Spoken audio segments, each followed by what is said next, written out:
नमामि बाबा भक्त भार संघात विनोद कामम।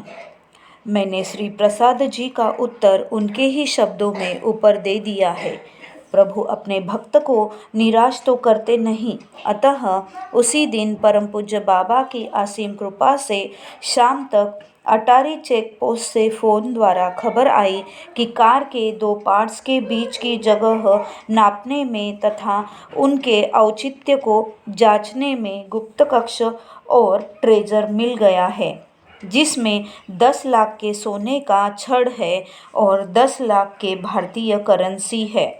श्री आर प्रसाद जी ने फिर एक बार परम पूज्य बाबा को स्मरण किया और अपने प्रिवेंटिव अफसरों को आदेश दिया कि दोनों विदेशी व्यक्तियों को हिरासत में ले ले और गाड़ी के साथ ट्रेजर को जब्त कर उसे सशस्त्र पुलिस के पहरे में रखे। इस जब्ती की खबर तब तक गोपनीय रखे जब तक वे अटारी पहुंच नहीं जाते।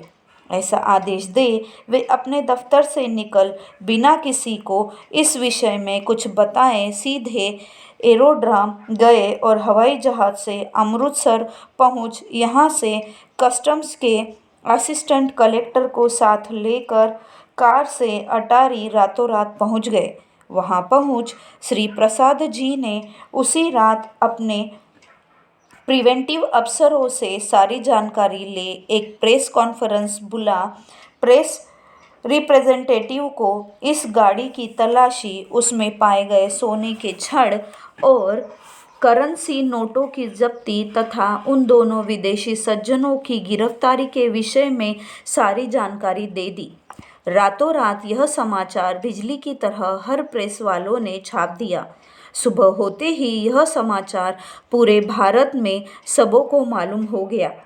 3 दिन और 3 रात श्री प्रसाद जी ने अपने दफ्तर में जाग कर तथा कृपामूर्ति बाबा की पल पल याद कर इस मामले के विषय में निरंतर सोचते हुए बिताया और अपने स्टाफ को निर्देश देते रहे। उस कठिन प्रयास का फल अब परम पूज्य बाबा की कृपा से प्राप्त हुआ। इनके दफ्तर वालों को भी पता नहीं कि शाम को दफ्तर से निकल प्रसाद साहब कहाँ गए। समाचार पत्रों से ही उन लोगों को पता चला कि वे अटारी में हैं। वाह रे विधाता, खूब है तेरी विडंबना। जो उन्हें धमकी दे रहे थे अब वे ही श्री प्रसाद जी को फ़ोन से बधाई दे रहे थे। जब प्रधानमंत्री की बधाई उनके सेक्रेटरी ने फ़ोन से दिया तो इन्होंने परम पूज्य बाबा को याद करते हुए बड़ी निर्भीकतापूर्वक कहा, अगर मैं प्रधानमंत्री की जगह होता तो मैं अपने प्रिवेंटिव अफसरों को विक्टोरिया क्रॉस दिए होता। अब श्री आर प्रसाद जी ने उस गुप्त कक्ष के विषय में बताया। गाड़ी के पार्ट्स को नापने के बाद उनके बीच की जगह की जांच करते करते जब प्रिवेंटिव अफसरान डिक्की की जांच करने लगे तो गाड़ी की पिछली सीट और डिक्की के खाली स्थान के बीच करीब 1 फुट जगह का कोई हिसाब नहीं बैठता था। यह कैसे हो सकता है? इसका कोई औचित्य नहीं मिल पा रहा था।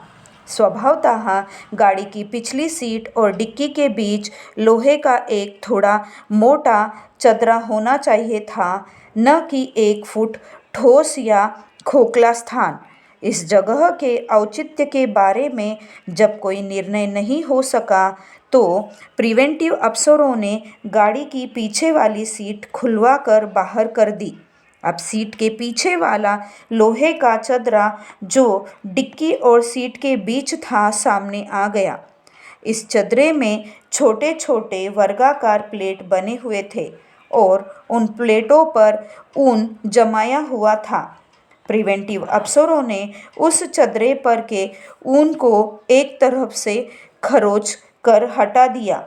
इस पर दोनों विदेशी सज्जनों ने गाड़ी खराब करने का बहाना बना विरोध किया, परंतु प्रिवेंटिव अफसरों ने उनके विरोध को अनसुनी कर दी और उस चदरा को खरोचते रहे।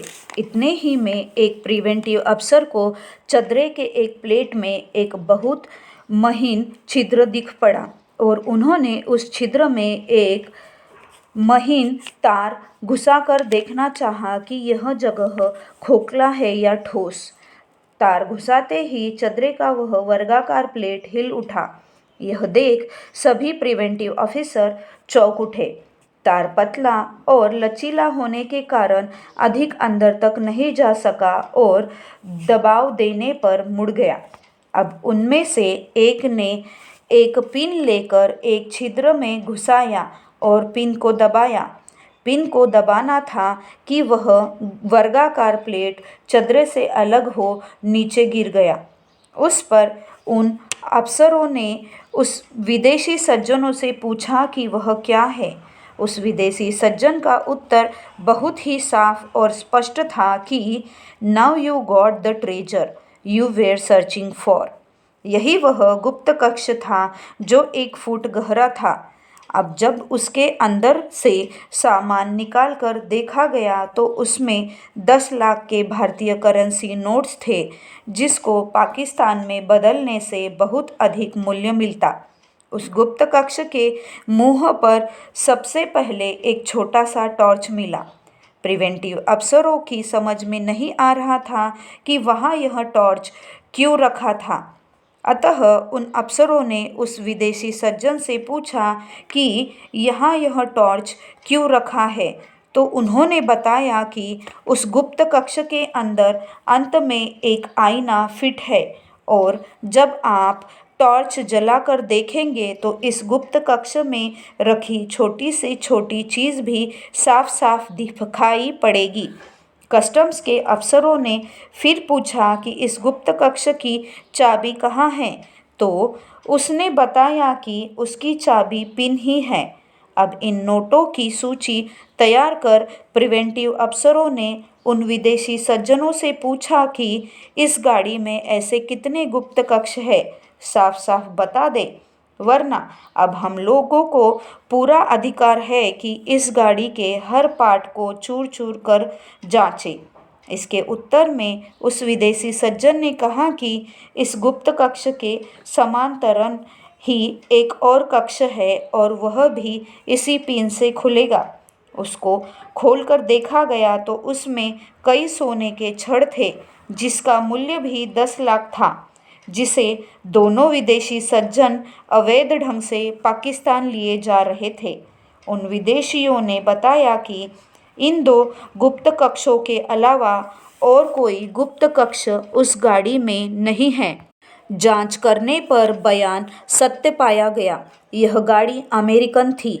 इसका गुप्त कक्ष फ्रांस में बनवाया गया था और भारतीय करेंसी नोट्स तथा सोना बम्बई में प्राप्त कर इस गुप्त कक्ष में रखा गया था।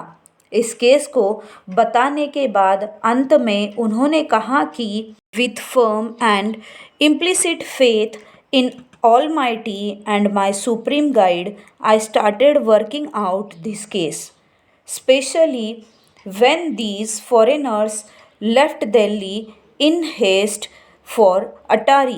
I never cared for the threatening I was getting from the highest executive of the country, as the Almighty was with me.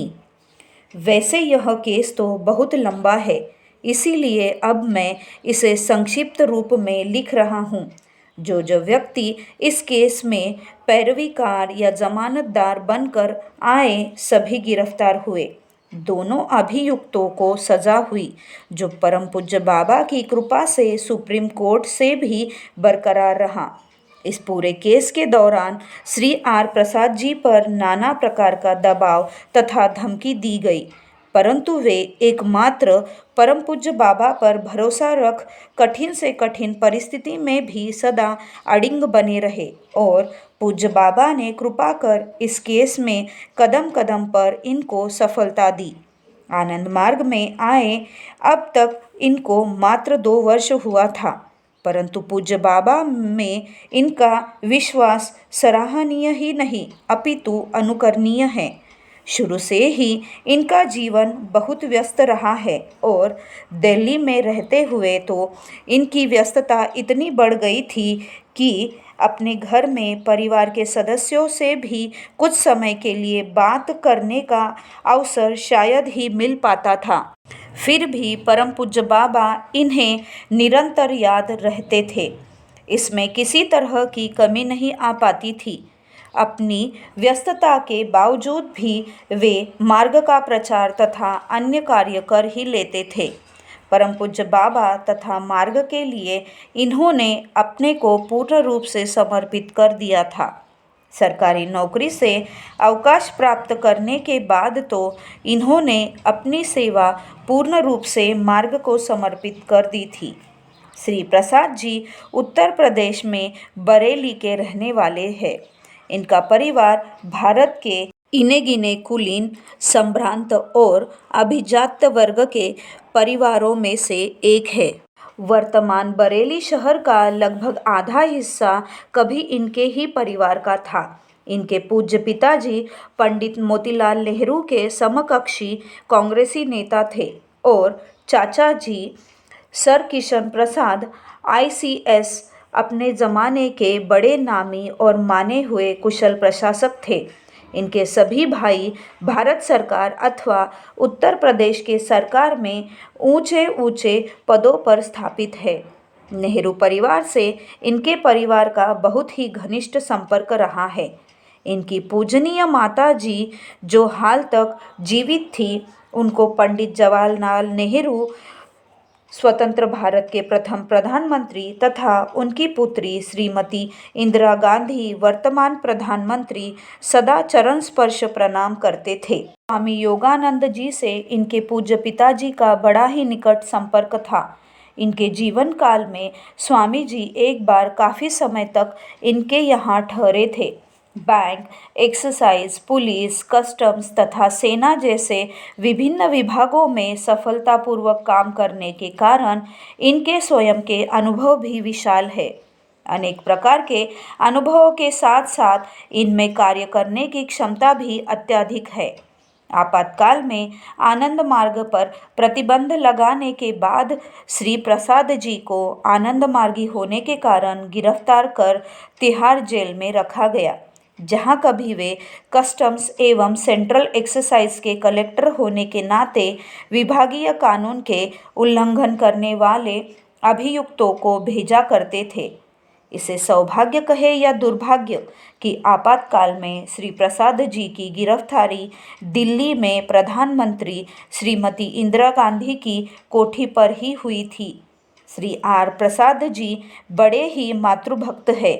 वे अपनी पूजनीय माँ को जरा भी चिंतित देख अत्यधिक विचलित हो जाते थे। इनकी गिरफ्तारी के बाद इनकी पूजनीय माँ की मुलाकात प्रधानमंत्री श्रीमती इंदिरा गांधी से हुई थी और उन्होंने कहा था कि अगर श्री प्रसाद जी सिर्फ इतना कह दे कि वे आनंद मार्गी नहीं हैं तो उनको अविलंब जेल से मुक्त कर दिया जाएगा।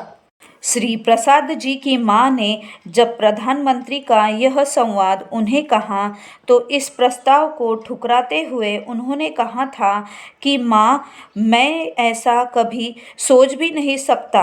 कहने की बात तो दूर रही। अनन्य मातृभक्त होते हुए भी यह उनके जीवन का प्रथम और अंतिम अवसर था जब उनकी पूजनीय मां ने इन्हें सुझाव दिया हो और इन्होंने उस पर अपनी असहमति दृढ़तापूर्वक प्रकट की हो। अब विधाता की विडंबना देखे कि आपातकाल के समाप्त होने के बाद जब जनता पार्टी की सरकार आई तो उन लोगों ने श्रीमती इंदिरा गांधी को गिरफ्तार कर कुछ दिनों के लिए उसी तिहाड़ जेल में रखा। श्रीमती इंदिरा गांधी से पूर्व उनके पुत्र श्री संजय गांधी भी जनता पार्टी की सरकार में कुछ समय के लिए गिरफ्तार कर उसी जेल में रखे गए थे।